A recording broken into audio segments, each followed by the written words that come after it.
Good morning students.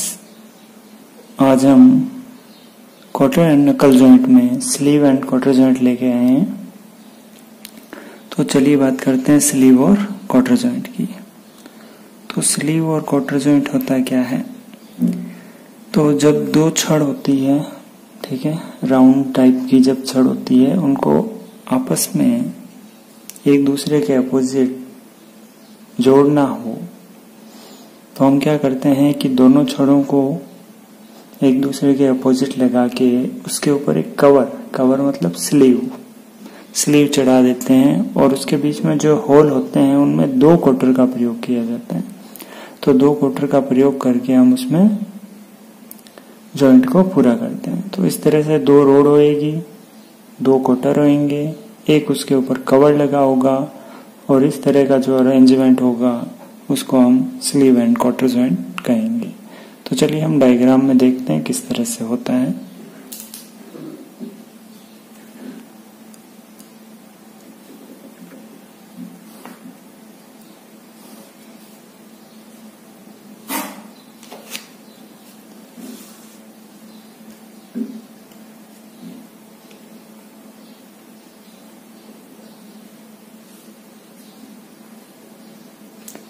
ये इस तरह से एक रोड हो गई, इसी के आगे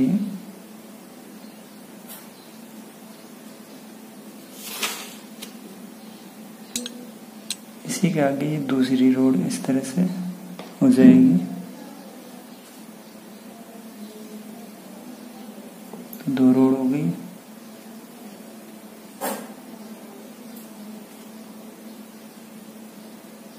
तो ये दोनों एक दूसरे के अपोजिट हो गई, ठीक है। इसके ऊपर हम कवर लगा देते हैं।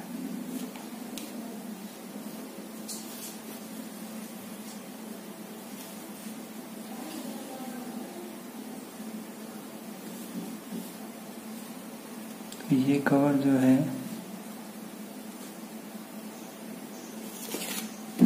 ये जो कवर है वो आपका स्लीव हो जाएगा। और यहाँ पे हम 2 क्वार्टर इस तरह से आएंगे इसमें।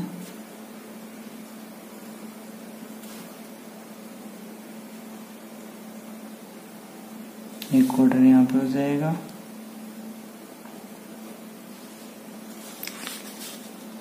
एक क्वार्टर इस छड़ में, इसी तरह एक क्वार्टर यहाँ पे आगे की ओर।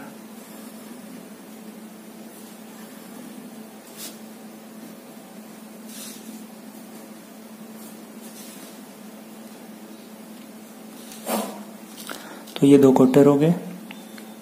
ये आपका पोर्शन आपका स्लीव है ही।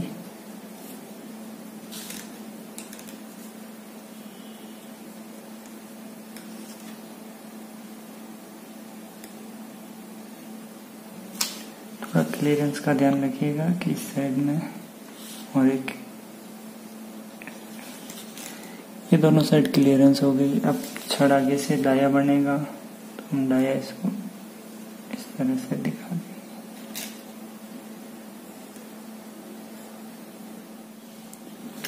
ये साइड में लोड भी हो गया, ठीक है। ये छड़ का सिरा हो गया, ये बीच में सेंटर लाइन हो गई आपकी।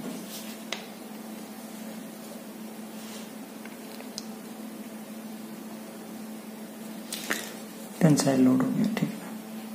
तो इस तरह से सारा डाटा आपका हो चुका है। अब इसमें मैं डाया और रिप्रेजेंट करना दिखा देता हूँ। ये आपका हो गया डाया छड़ का डी। उसके बाद है आपका ये पोर्शन, तो ये है इंटरनल या आंतरिक व्यास है या छड़ का व्यास है, तो ये D2 होगा। और ये आपका पूरा, ये आपका D1 होगा, ठीक है। D1 यानी स्लीव का व्यास, स्लीव का बाह्य व्यास, ये स्लीव का आंतरिक व्यास। तो ये D1 और ये D2। इसको आप बाहर भी रिप्रेजेंट कर सकते हैं, ठीक है। एक ही डिस्टेंस होती है आपकी स्लॉट से लेके ये होती है, एक ही यहाँ पे क्लियरेंस रखी जाती है।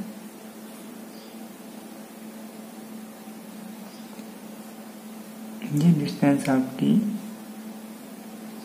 सी रहती है।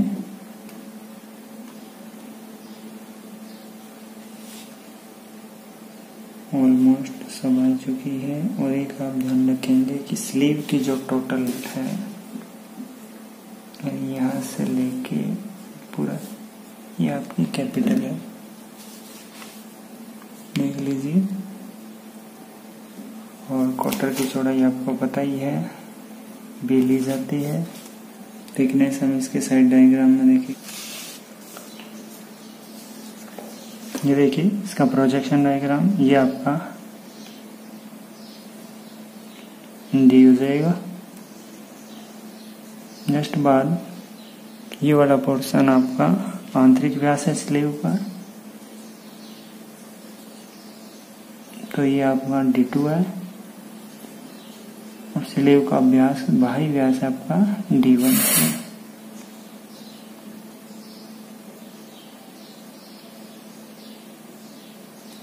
ठीक है। और इसके बाद आपका ये इंटरनल पार्ट में आपका क्वार्टर है।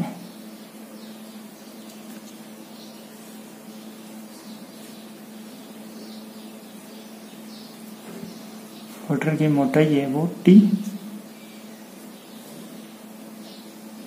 लंबाई आपकी होगी R। डाया आप यहाँ रिप्रेजेंट कर सकते हैं। यह हो गया आपका D1 यानी स्लीव का बाह्य व्यास। ये हो गया D2 यानी आंतरिक व्यास। और ये पोर्शन है आपका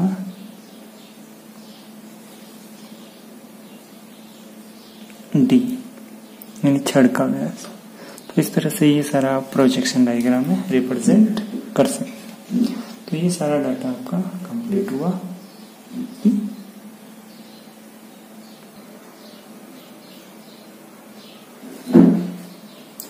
डिजाइन प्रोसेस में बात करें तो देखिए ये P है। P load carried by rods, यानी कि छड़ों द्वारा वहन किया जाने वाला भार, चाहे तो आप लिख सकते हैं।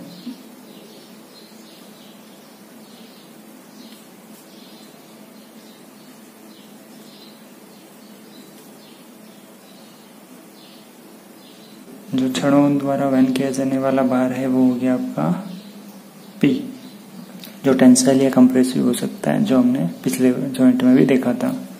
डायमीटर ऑफ रोड, ये हो गया आपका छड़ों का व्यास D, जो हमने डायग्राम में देखा था। उसके बाद में ये D1 आपका आउटर डायमीटर ऑफ स्लीव, यानी स्लीव का बाह्य व्यास।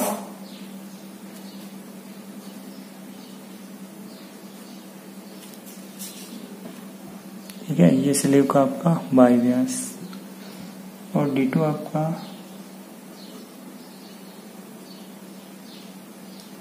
स्लीव का आंतरिक व्यास भी कह सकते हैं, या छड़ों के बढ़े हुए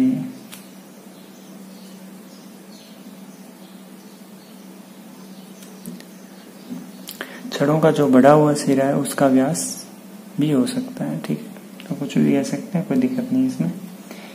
बाकी ये सब जिन चीज़ आपको पता ही है। ये क्वार्टर की मोटाई है T फिक्स होती है D2/4। ये आपकी क्वार्टर की औसत चौड़ाई, जो हमने डायग्राम में रिप्रेजेंट की। और ये आपकी क्वार्टर की लंबाई, ये भी फिक्स है। ठीक है, ये सारे डाटा हम इससे पहले भी देख चुके हैं, वो ये। और नेक्स्ट आपके ए और सी, ये आपकी distance of the road and from the slot, यानी जहाँ पे क्वार्टर जहाँ लगा हुआ है, यानी जो छिद्र है वहां से लेके रोड जहाँ खत्म हो रही है या स्लीव जहाँ खत्म हो रहा है वहां तक की दूरी।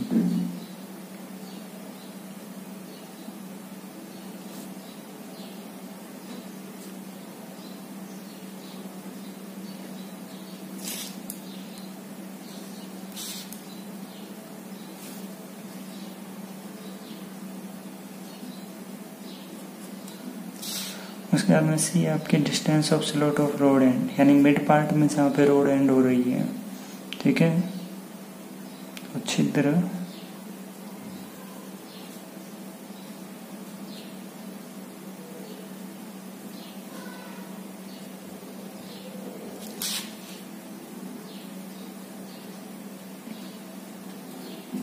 छड़ के अंतिम सिरे के मध्य दूरी आपकी सी हो गई। बाकी ये सारी चीजें पता ही आपको। ये तनावी प्रतिबल होता है सिग्मा टी, ये संदलन प्रतिबल होता है, और ये आपका कर्तन प्रतिबल। लेकिन सभी में क्या परमिसिबल, तो आप अनुमेय वर्ड यूज करेंगे, यानी अलाउबल, यानी जो अनुमत है। तो एक चीज का ध्यान रखेंगे, आपके सारे जो डाटाज हैं, ये सारे डाटा आपके अभी रिप्रेजेंट किए थे हमने डायग्राम में। अब एक बार वापस देख लीजिए।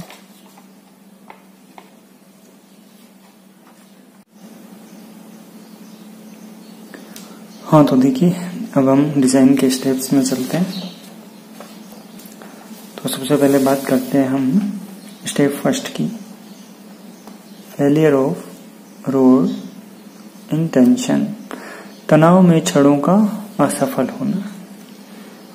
तो हम नॉर्मली इसमें सब में ऑलमोस्ट क्या है, जितने भी हैं इनमें सबसे पहला ये तनाव में छड़ें असफल हो सकती है। इसमें हिंदी इंग्लिश दोनों में आपके लिए।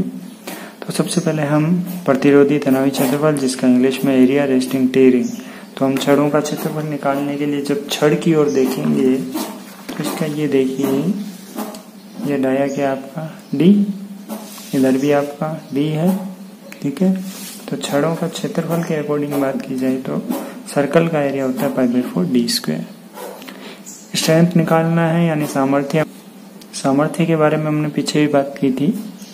ये एक प्रकार का लोड है जो प्रतिबल और क्षेत्रफल के गुणनफल के बराबर होता है, यानी कि एरिया और स्ट्रेस के मल्टीप्लाई करें तो दोनों के इक्वल क्या है, स्ट्रेंथ आती है। तो हमने इसमें टेंशन में है तो सिग्मा टी की मल्टीप्लाई कर दी, और यदि इक्वल टू लोड करना है तो पी के बराबर कर देंगे। ये हमारी इक्वेशन 1 आ जाएगी। इससे हम किसका मान निकालेंगे, जो अननोन है, यानी डी का मान। ओके, स्टेप नंबर 2 की बात करें तो ये है failure of road in tension across the slot, यानी जो स्लॉट होएगा सेम उसी की तरह जहाँ पे एक क्वार्टर लगा होगा, ठीक है। तो देखिए आपका क्वार्टर यहाँ लगा है तो स्लॉट यहाँ बनेगा। इसके सापेक्ष ये जो छड़ है अंदर वाली, मतलब स्पीगोट की तरह, ये फेल हो सकती है। तो इसका डाया आपका D2 है, ठीक है। तो स्लॉट के सापेक्ष सबसे कमजोर भाग हम लैंग्वेज में लिखें तो सबसे जो वीकेस्ट, छड़ का सबसे कमजोर भाग स्लॉट या छिद्र होता है जिसमें क्वार्टर लगा होता है। तो इंग्लिश के according we know that the weakest section of the rod is slot, ठीक है, और वेयर क्वार्टर इज इंसर्टेड।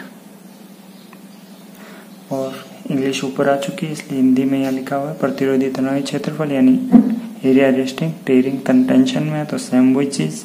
अब इसका एरिया निकालने के लिए देखिए यहाँ पे नीचे डायग्राम है आपके, तो ये पूरा सर्किल हो गया, इसमें से क्वार्टर लगाया तो यहाँ स्लॉट बनेगा। तो इसका एरिया क्या हो जाएगा सर्कल के अकॉर्डिंग, और ये क्या हो जाएगा एक तरह से रेक्टेंगल। तो सर्कल का एरिया π/4 D2 स्क्वायर, इसमें से रेक्टेंगल D2 × T सब्ट्रैक्ट कर दिया, एरिया आ गया। इसके बाद आप तनावी क्षेत्र सामर्थ्य निकालेंगे, यानी sharing strength, sorry tensile strength निकालेंगे। तो आप इसकी सिग्मा टी की मल्टीप्लाई करेंगे और इसको इक्वल टू लोड कर देंगे तो आपका ये इक्वेशन आएगी। सेम वही प्रोसेस।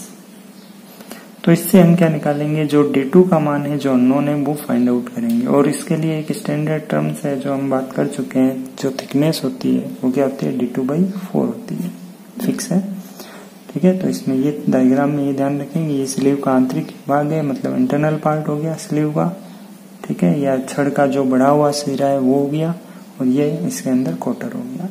तो स्टेप नंबर 2 तक क्लियर है, ठीक है। स्टेप फर्स्ट में हम हमेशा छड़ों को टेंशन में फेल करेंगे, स्टेप सेकंड में स्लॉट के अकॉर्डिंग टेंशन में फेल करेंगे। वैसे ये जॉइंट है वो ज्यादा बड़ा नहीं है, इसमें पीछे का वीडियो देखा है तो ये आपको बहुत ही इजी लगेगा। तो यदि आपको कोई प्रॉब्लम आ रही हो, ये समझ में नहीं आ रहा हो, तो आप वो वीडियो जरूर देखिए, उससे ये डाटा क्लियर हो जाएगा आपका कि कहाँ पे क्या चीज होती है सेक्शन वाइज। ठीक है, तो चलिए स्टेप नंबर 3 की ओर चलते हैं।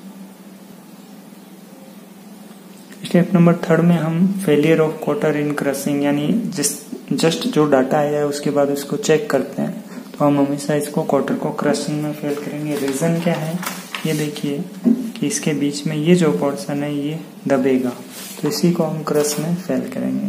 तो सेम वही एरिया रेस्टिंग क्रशिंग, इसके लिए आप डायग्राम वही से पीछे के डायग्राम में आपने देखा कि क्वार्टर इतना ही पोर्शन है। ठीक है, तो क्वार्टर का जो पोर्शन है उसी का एरिया निकालेंगे। तो सेम D2 इंटू T से आप एरिया आने के बाद इसको स्ट्रेंथ निकालने के लिए इसका स्ट्रेस क्या है, सिग्मा सी है, यानी क्रशिंग स्ट्रेस सिग्मा सी होता है, उससे मल्टीप्लाई करेंगे। मल्टीप्लाई करने के बाद में आपकी ये आएगा, इसको इक्वल क्या कर देंगे, लोड के यानी बार के इक्वल कर देंगे। तो P equal to D2 into T into sigma C, यानी इक्वेशन 3। इससे सिग्मा सी का मान चेक करेंगे, यदि कम आता है तो ठीक है, ज्यादा आता है तो हम दोबारा से रिपीट करेंगे। चलिए स्टेप नंबर 4 की ओर।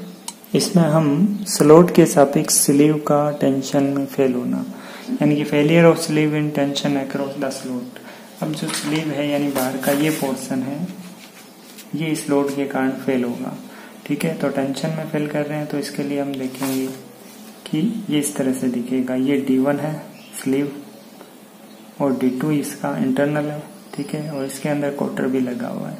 तो इसका एरिया निकालने के लिए हम होलो सर्कल यानी खोखला जो वर्त होता है उसका क्षेत्रफल निकाल लेंगे। खोखले क्षेत्रफल क्या होता है, π/4 D1 square minus D2 square. तो इसमें यहाँ पे क्या है, बाहर कौन है, D1 इंटरनल D2, तो π/4 D1 square minus D2 square.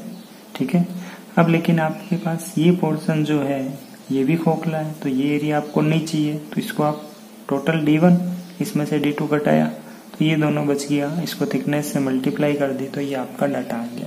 तो एरिया आ गया। एरिया के बाद में इसकी स्ट्रेंथ के लिए सीधी सी बात है, हम सिग्मा T से मल्टीप्लाई करते हैं, वही काम हमने यहाँ किया और अतः लोड यानी P के इक्वल कर दिया। तो इससे हम D1 का मान फाइंड आउट करेंगे। यानी ये स्टेप नंबर 4 आपके पीछे जो सॉकेट एंड स्पिगोट जॉइंट है सेम उसी की तरह अभी तक सारा काम चल रहा है। इसके बाद के भी स्टेप इसके कॉमन ही चलेंगे, तो इसलिए वो बहुत ज्यादा इंपॉर्टेंट रहता है आपका। इसी के बेस पे ये इसमें होता है। ठीक है, तो स्टेप 4 तक आपका क्लियर है। ठीक है,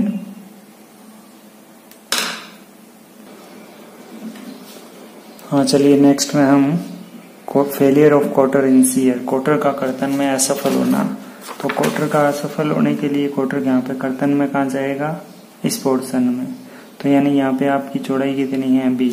और एक चीज याद रखेंगे, जो भी है क्वार्टर में डबल शियर होता है, यानी ऊपर और नीचे दोनों साइड से ये कट लगेगा। तो इसलिए इसको क्या कहते हैं, क्वार्टर में दोहरा कर्तन होता है, यानी डबल शियर होता है। तो एरिया निकालने के लिए एक तरह का रेक्टेंगल पार्ट होता है क्वार्टर, आपको बताया हुआ है। तो एरिया रेस्टिंग सीरिंग, शेयर है तो सीरिंग, टेंशन है तो टीरिंग, और संतुलन है तो क्रश है यानी क्रशिंग। ठीक है, तो इसमें कर्तन में है यानी सीरिंग में है तो एरिया 2 यानी कि 2, दोहरा डबल है ट्वाइस है, B चौड़ाई इसकी, थिकनेस T होती है क्वार्टर की तो उसके अकॉर्डिंग 2B इंटू T। इसके बाद में हम इसका कर्तन सामर्थ्य सेम वही प्रोसेस स्ट्रेस से मल्टीप्लाई कर देंगे, यानी प्रतिबल टो होता है इससे मल्टीप्लाई, उसके आने इसको इक्वल टू लोड। ठीक है, तो ये इक्वेशन 5, इससे आप B का मान जो अननोन है वो फाइंड आउट, क्योंकि T और टो नॉन है, अननोन कौन पूछा, B फाइंड आउट हो जाएगा। ठीक है, इसके बाद है नेक्स्ट स्टेप नंबर 6। इसमें आप failure of rod end in shears. अब हम रोड एंड को शियर में फेल कर रहे हैं, यानी रोड एंड आपका देखिए कि रोड का एंड यानी इनलार्ज एंड, यानी ये है आपकी रोड, क्योंकि ये 2 रोड थी हमने शुरू में बात की, तो ये है इसका जो डाया है वो D2 है। ठीक है, तो इस डायग्राम में हम देखेंगे छड़ के सिरे का कर्तन में असफल होना। तो एरिया रेस्टिंग सीरिंग यानी प्रतिरोधी कर्तन क्षेत्रफल। तो इसके लिए आप इसके डिस्टेंस देखिए डायग्राम में, डिस्टेंस कितनी आ गई,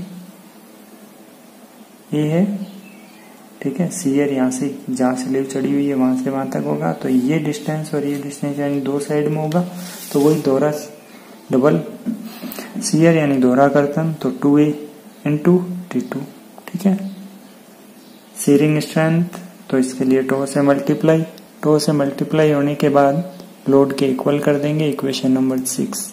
इससे आप क्या निकालेंगे, ए का मान ज्ञात किया जा सकता है। यानी जब भी आपके पास लास्ट लाइन इंग्लिश में लिखनी हो तो बाय इक्वेशन का नंबर लगा दें, फाइंड द वैल्यू ऑफ जो भी हो आपकी, ए हो, डी हो, बी हो, वो लिख दें, या we can find the value of A, ठीक है, या वी कैन ऑब्टेन भी कर सकते हैं। चलिए नेक्स्ट स्टेप नंबर 7 में चलते हैं, failure of sleeve end in shear. अब स्लीव एंड का सीयर में फेल होना है, तो स्लीव एंड आपका कौन सा है, स्लीव एंड, चाहे इस साइड देखो चाहे इस साइड देखो, स्लीव यहाँ पे एंड हो रहा है इस पोर्शन पे, तो ये आपका है D1 और इंटरनल है आपका D2, ठीक है। यानी स्लीव का बाहरी outer diameter D1, internal D2, ठीक है। और डिस्टेंस आपको देखो C है यहाँ पे एक तरह की,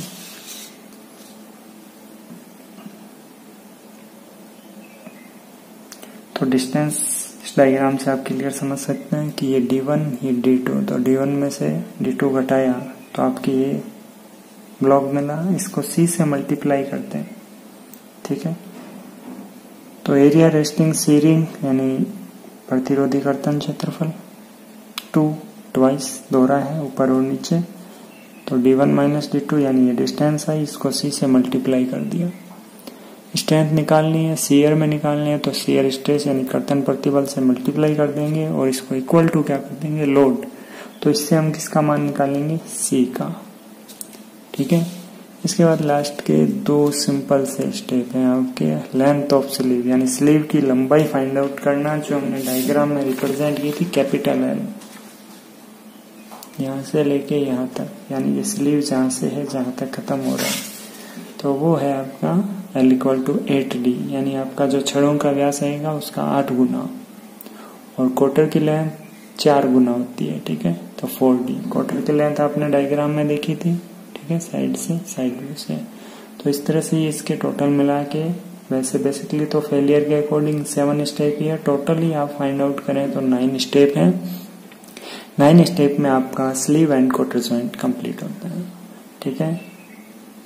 तो आपका ये design of sleeve and quarter joint यहाँ कंप्लीट है। अपने रिव्यूज जरूर दीजिएगा कि आपको ये कैसा लगा, ये वीडियो कैसा लगा, इसके अलावा जो आपको टॉपिक है समझ में आया कि नहीं आया, ठीक है। स्पार्क टेक इंस्टीट्यूट के जो वीडियोस हैं उनको लाइक करें। Thank you.